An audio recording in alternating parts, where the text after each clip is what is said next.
Vous écoutez Procrastination, saison 5, épisode 10, Vivre la critique. Un podcast sur l'écriture en 15 minutes. Parce que vous avez autre chose à faire et qu'on n'a pas la science infuse. Avec les voix de Mélanie Fazi, Estelle Fay et Lionel Delous. Vous avez publié un bouquin, une nouvelle, un texte, félicitations, les critiques arrivent, les avis sur les blogs, ou même tout simplement, vous avez produit un texte et vous l'avez fait relire à quelqu'un de votre entourage, dans l'espoir éventuellement d'avoir un retour, alors c'est aussi la bêta lecture, mais parfois, on peut avoir des retours qui sont un peu, voire très négatifs. Aussi une question qui nous a été un peu posée, c'est comment on le vit en fait, comment on le gère ? Est-ce qu'on se dit qu'on abandonne tout et qu'on va se reconvertir dans l'élevage de chèvres dans le Larzac ? Ou est-ce que, tel un héros de manga, cela redonne 2 fois plus de niaque pour faire encore mieux la prochaine fois ? Donc on va parler de la critique négative, comment on la vit, comment on fait, comment on fonctionne. Alors moi juste pour la blague, mais en même temps pas tellement, j'ai toujours eu un avis concernant la critique, c'est comme dans Fight Club. Règle 1, on ne parle pas de la critique négative, règle 2, on ne parle pas de la chronique négative, parce que peut faire un auteur face à une chronique négative, à part avoir l'impression soit que c'est un gros aigri, soit qu'il essaye de se justifier. Je pense que, les chroniques négatives arrivent, on ne peut pas forcément plaire à tout le monde. Et une chronique négative, c'est la vie, ça arrive, ça veut dire qu'on n'a pas réussi à toucher ce lecteur-là. John Michael Straczynski dit fréquemment sur Twitter, quand il y a des gens qui lui disent qu'il y a des trucs qui ont moins bien marché pour eux, il répond avec une énorme grâce, mais aussi, je pense, beaucoup d'authenticité. Il dit « C'est pas grave, c'est normal, plaire à tout le monde, c'est ne satisfaire personne ». C'est un truc avec lequel personnellement j'ai trouvé ma paix, c'est que s'il y a 20% d'avis négatifs sur un bouquin par exemple, ça vient justifier les 80% qui va en face, ça veut dire qu'on a dit quelque chose et que cela valait la peine d'être en désaccord avec, et je pense que c'est plus important que de dire un truc qui finalement n'a pas de substance. Là-dessus, disons, j'irai un peu plus loin. Je pense même que quelque part un livre, si c'est pas juste vraiment de l'eau tiède, ça fait réagir quoi. Et l'une des choses qui me plaisent en art en général, mais par exemple j'aime le punk, donc c'est que ça fait réagir, et les réactions que ça provoque, ça peut être des réactions positives mais aussi négatives. Et c'est quelque part tout sauf l'ennui quoi en fait. Après dans la critique négative, moi vraiment, déjà pour moi un auteur répond pas à la critique juste parce qu'en fait c'est pas notre rôle. Le livre après, une fois que je l'ai écrit, il va vivre sa vie. Et c'est simplement pas à moi de participer au débat critique parce que c'est juste pas mon rôle en fait. Et les critiques négatives, je les mettrais par contre pas toutes dans le même sac en fait. C'est-à-dire, exemple perso, sur mon deuxième roman publié en premier, mon roman maudit, j'ai eu des critiques négatives qui étaient notamment beaucoup qui avaient trop d'ellipses. Et effectivement, c'était un roman dans lequel, pour plein de raisons, j'ai fait beaucoup de coupes qu'en fait j'aurais pas dû faire, et là j'étais complètement d'accord avec les critiques qui disaient qu'il y avait trop d'ellipses. J'étais tout bébé autrice. Là il y a vraiment eu des critiques qui m'ont appris quelque chose et qui m'ont appris qu'un roman doit avoir la longueur qu'il doit avoir, même si c'est 1 million de signes ou plus. Là-dessus je pense que Lionel sera d'accord avec moi. Voilà, team million de signes, tout ça. Et par contre après sur Les Seigneurs de Bohème, j'ai eu des critiques qui étaient négatives mais dans un sens plus polémique. C'est-à-dire, par exemple, qui disait qu'il y avait trop de pauvres, il y avait trop d'homos, il y avait trop de beaux mecs. C'est-à-dire, mon Dieu, il y avait un beau mec, quoi. C'est-à-dire un mec qui était caractérisé pour beaucoup par sa beauté, ce qui, normalement, c'est un truc de femme, ça, faut pas le faire sur des mecs. Bref. Et là, par contre, il y a vraiment eu des critiques polémiques, mais qui, quelque part, réagissaient sur ce qui, moi, me tenait à cœur dans ce livre. Et ça m'a encouragée à aller, au contraire, plus loin dans ces aspects-là. Et quand j'en ai écrit un deuxième dans le même univers, donc l'un de mes slogans, c'est dans le deuxième, il y a encore plus de pauvres. Ça fait un bandeau, ça, avec encore plus de pauvres. Avec encore plus de pauvres. Et parce que mine de rien, c'est effectivement des choses qui me tiennent à cœur, par exemple d'écrire de la fantaisie où c'est pas simplement les rois, les élus de la prophétie, les grands chevaliers qui font changer le monde. Je pense beaucoup, on parlait de réalisme et vraisemblance plus tôt.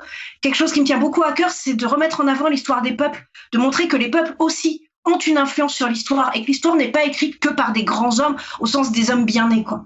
Et donc ça, c'est vraiment quelque chose qui me tenait à cœur dans Les Seigneurs de Bohème. Et quand il y a des critiques qui ont réagi négativement à ça, justement parce qu'ils avaient aussi tous ces clichés dans la tête, roman national, donc Charlemagne, Louis XIV, tout ça, c'est les grands hommes bien nobles, bien nés qui changent le monde, et le peuple, en gros, il les regarde passer.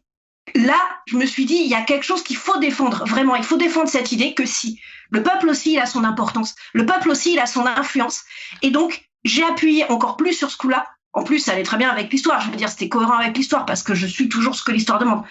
Mais par moment, la critique, ça va être aussi un révélateur, la critique polémique, de quelque chose qui va faire réagir un milieu, une époque, un moment d'une littérature. Et dans ce cas-là, c'est à nous de décider si là, quelque part, ce qu'on a secoué un peu, il faut continuer à le secouer davantage, parce que c'est, à notre petite mesure, un peu nécessaire et un peu important.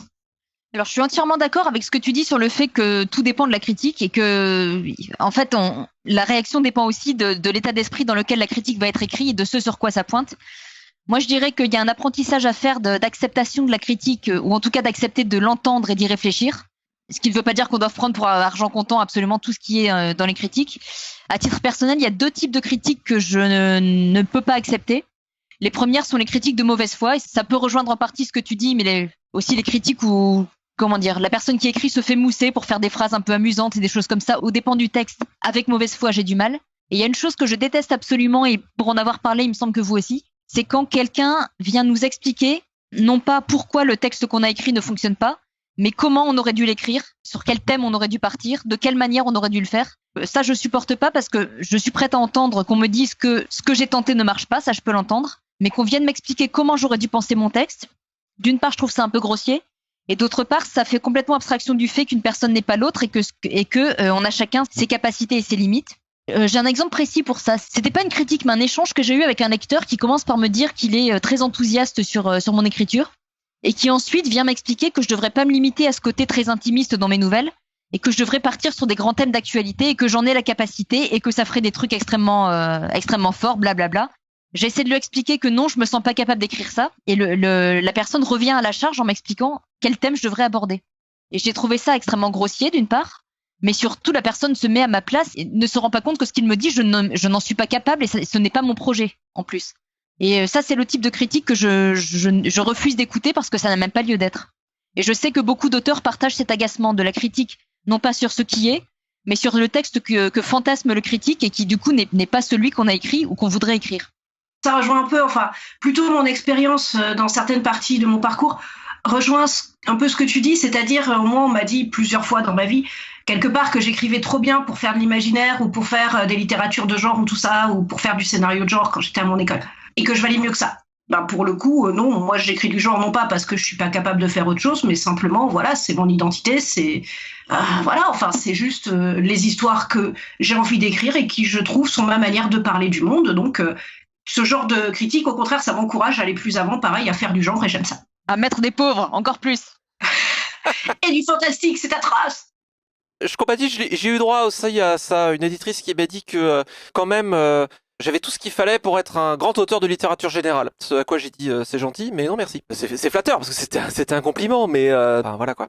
Je suis entièrement évidemment d'accord avec tout ce que vous dites. La chronique qui s'improvise directeur ou directrice littéraire, si un auteur a un projet et si un éditeur l'a choisi comme ça, c'est que il y a une intention et que le projet n'est pas ce que cette personne voudrait qu'il soit. Et c'est dommage. Ça veut dire que c'était pas ça qu'il fallait lire. C'était pas ce que la personne attendait. C'est normal.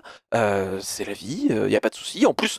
Des fois, certains livres, on les rencontre à certaines bonnes époques. Il y a des bouquins, je pense on en a tous, des cas, des trucs qui nous ont enchantés quand on avait entre 15 et 20 ans, et on les relit à 30 ou 40, et on se dit, mon Dieu, comment j'ai fait pour aimer ça. Il y a des saisons aussi pour les bouquins et pour les œuvres, et c'est pas grave. Donc, cher poditeur ou poditrice, si vous recevez une chronique négative, ne vous déprimez pas pour la journée. Déjà, les chroniqueurs mettent souvent beaucoup d'eux-mêmes et de leurs attentes dans un bouquin, et c'est entièrement légitime, ils ont tout à fait le droit. Faut pas prendre les trucs personnellement. C'est la vie, une rencontre c'est pas faite avec cette personne-là, elle se fera certainement avec une autre. Il y a une anecdote délicieuse que j'aime beaucoup d'Elizabeth Gilbert dans son bouquin Comme par magie, où en fait elle parle d'un livre qu'elle a écrit, et c'est un bouquin très épais, et elle l'écrit, et elle se dit quand même, ce personnage-là, elle parle d'un personnage, j'ai pas l'impression de l'avoir tellement servi autant que ce que j'aurais voulu. Elle le fait relire autour d'elle, et tout le monde lui dit ce personnage-là, tu l'as quand même pas aussi bien servi que ce qu'il aurait dû. Et elle constate le truc, elle fait je sais, mais en gros, je suis arrivé au bout de ma compétence, au stade où j'en suis. Donc voilà, le bouquin, il va être comme ça, il est publié, il marche bien et tous les chroniqueurs disent oh quand même, Elizabeth Gilbert aurait pu reconnaître que ce personnage-là, il n'a pas été servi aussi bien que ce qu'il aurait dû.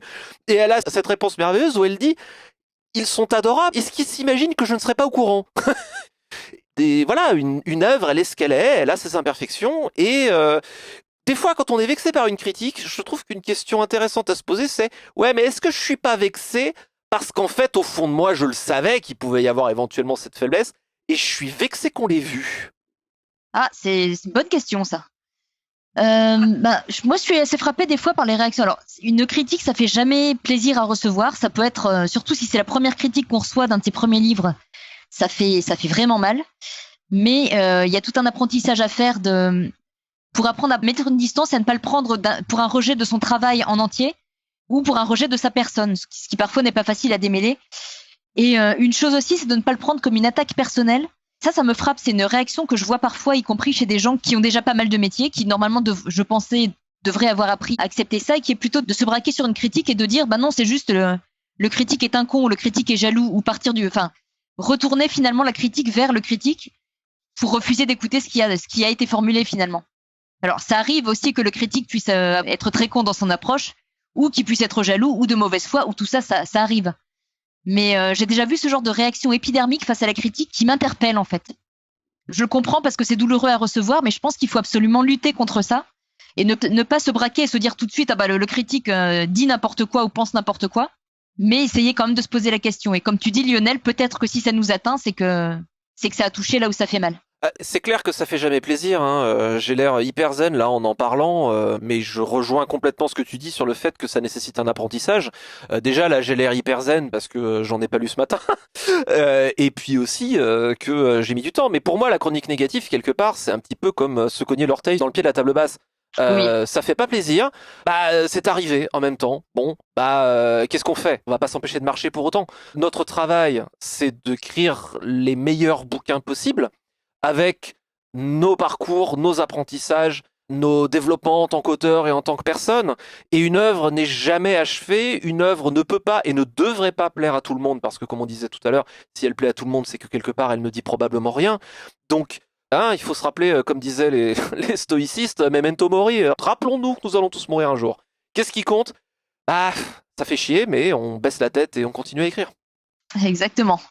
Juste une remarque en passant, pour en avoir reçu un certain nombre. Alors déjà, quand on a reçu des critiques négatives au départ, ça fait plaisir quand on commence à en avoir des positives. Mais alors, je pense que certaines des critiques qui m'ont le plus fait plaisir dans tout ce que j'ai pu recevoir émanaient de personnes qui soit notoirement avaient la dent très dure, soit avaient été extrêmement dures avec certains de mes textes, que ce soit mes propres textes ou mes traductions, et qui un jour débarquent avec une critique dithyrambique d'un travail que j'ai fait. Et là, je me dis, waouh, là, je pense que j'ai progressé, il vient de se passer quelque chose. Et à la limite, elles font plus plaisir que des critiques peut-être émanant de personnes qui ont un enthousiasme un peu plus constant. Pour le coup, sur l'enthousiasme constant, moi, je trouve, quand il y a des lecteurs fidèles qui reviennent de livre en livre et qui sont tout le temps enthousiastes, au contraire, ça me touche particulièrement, cette fidélité-là. Ah oui, ça aussi, oui. Quand on écrit notamment des bouquins quand même super différents les uns des autres comme moi.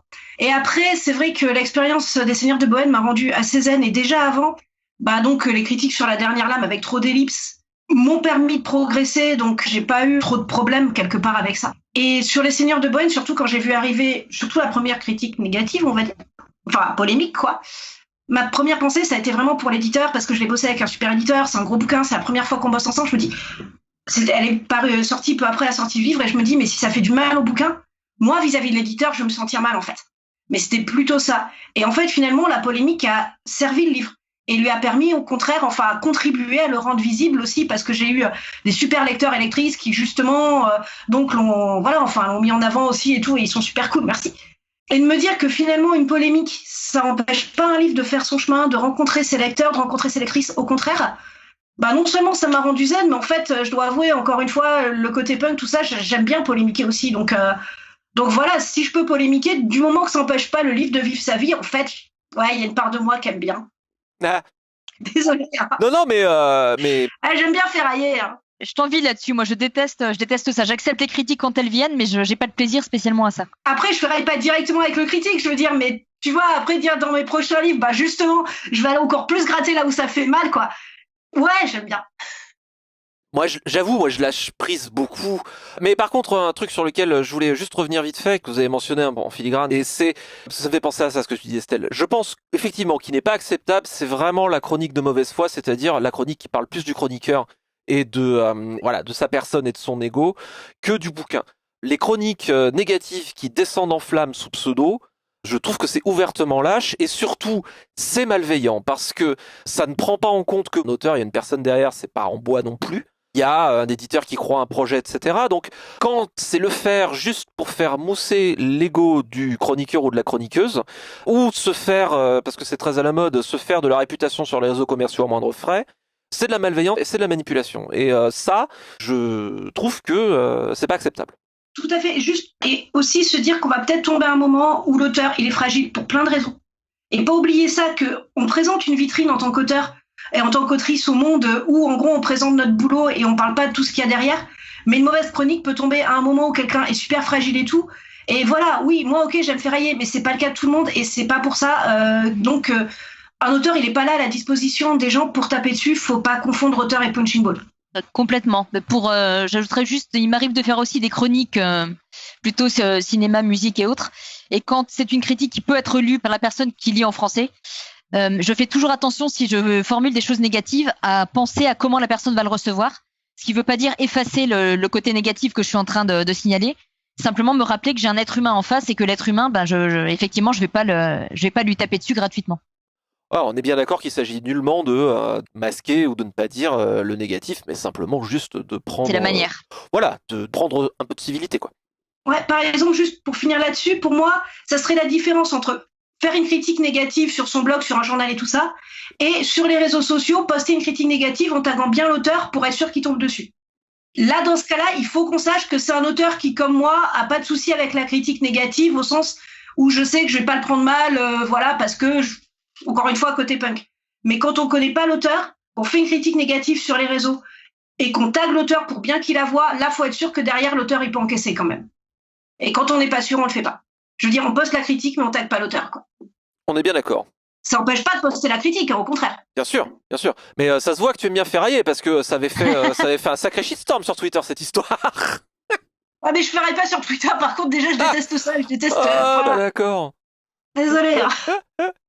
Non, je ferraille que dans mes bouquins, moi. T'as bien raison, hein, c'est là qu'est le vrai travail. Bref, une petite citation pour terminer ? Si tu peux rencontrer triomphe après défaite et recevoir ces deux menteurs d'un même front, Rudyard Kipling, si.